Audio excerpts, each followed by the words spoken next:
Recently, we had to finish a massive playset in one day.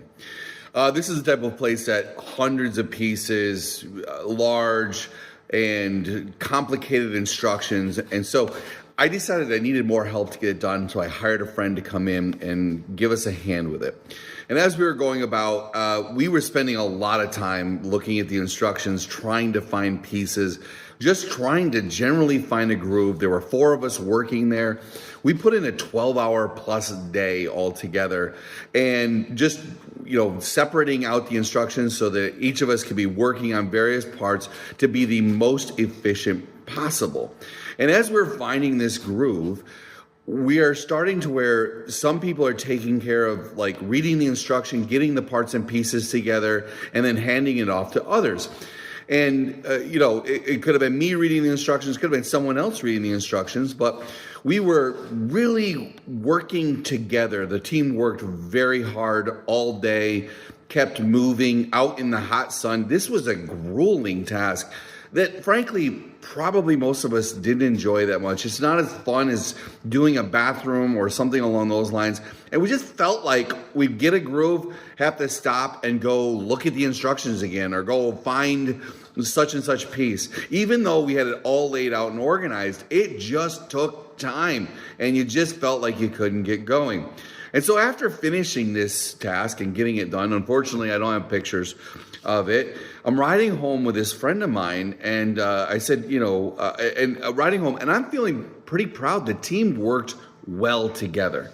And I turned to him, I said, "What'd you think?" And he said, "Your team is very interesting." I said, "Well, what do you mean by that?"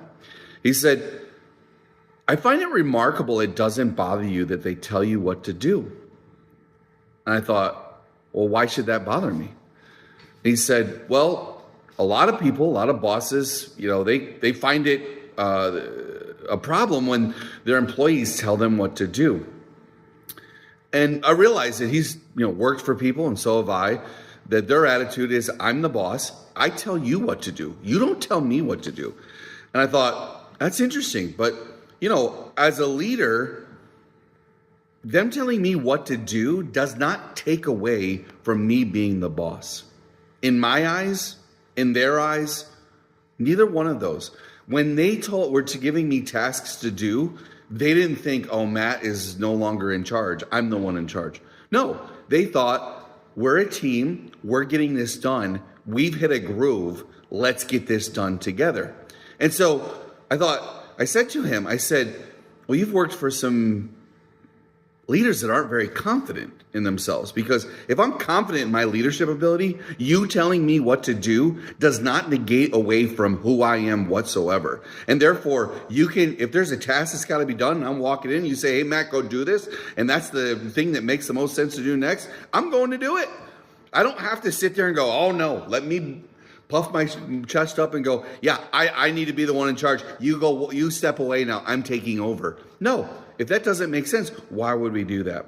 And so I want to encourage you, if you're a leader, be confident as a leader. If you're working for another leader, if they're the type that is, I'm the boss, I tell you what to do, it's probably time to go find someone else to work for. Because confident leaders are not degraded by employees that are moving forward, that are taking the task at hand, and are figuring out the best way to get things done.